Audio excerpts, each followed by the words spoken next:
Rodrigo Roa Duterte.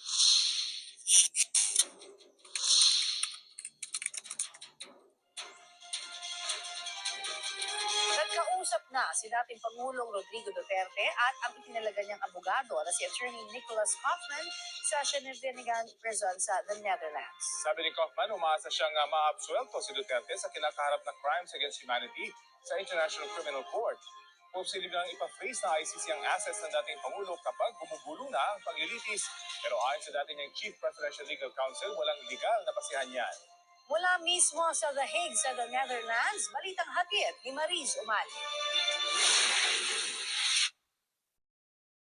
Nabisita na si dating Pangulong Rodrigo Duterte sa Scheveningen Prison nang itinalaga niyang abogado sa ICC na si British-Israeli lawyer Attorney Nicholas Kaufman. 2 oras daw sila nag-usap. Ayon kay Kaufman, umaasa siyang ma-acquit sa kinaharap na reklamo ang dating Pangulo. You're very confident that the former president will be acquitted. I'm very confident of the strongest defense possible, and I'm very confident that he will be acquitted indeed, even at the earliest stage possible. Magpa-file daw sila ng mga petisyon bago ang confirmation of charges hearing sa September 23. There will be petitions, obviously. Once again, it's not for me to comment on the defense strategy at this moment in time. What was any message the first message that the president gave to you? That he's in good spirits and looking forward to conducting his defense. How often are you able to visit the former president? I'm available to visit the former president as long as I'm here, and as long as I'm allowed to do so. I have promised him that I will come every day that I'm in The Hague. Bilang senior counsel na may karanasan sa ICC, siya raw ang tutulong sa pagbuo ng defense team. Aabutin daw ito ng humigit kumulang 1 linggo. Nasa ICC kung kukumpirmahin si Kaufman bilang abogado. Nakausap na rin daw niya si Vice President Sara Duterte. Bibisita rin dapat kay Duterte si dating Executive Secretary Salvador Medialdea bago mag-alas 9 ng umaga sa the Netherlands. Pero ayon sa Embahada ng Pilipinas doon, habang nasa reception counter ng detention facility ay sumama ang pakiramdam ni Medialdea.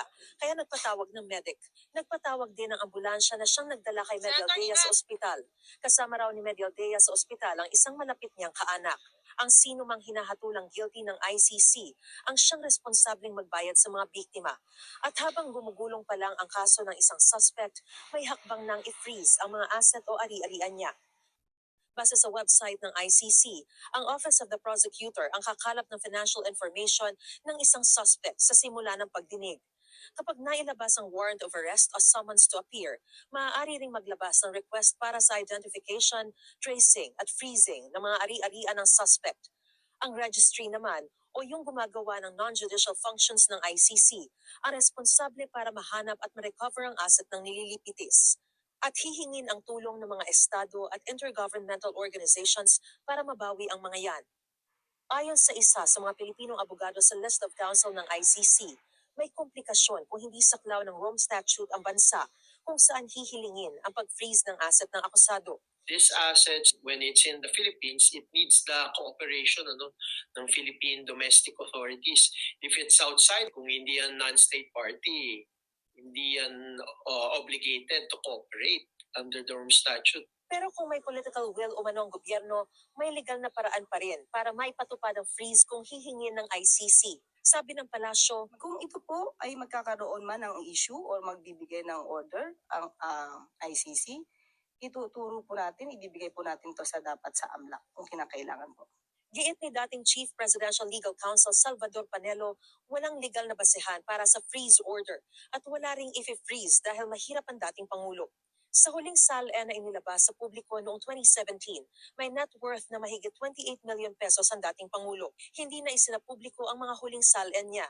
Ayon sa ICC, minsan ay hindi sumasapat ang nabawing asset ng akusado dahil sa lawak ng naganap na krimen. Pero may trust fund daw ang korte na maaaring gamitin para sa iba't ibang anyo ng suporta para sa mga biktima. Mula sa The Hague, the Netherlands, Mariz Umali nagbabalita para sa GMA Integrated News.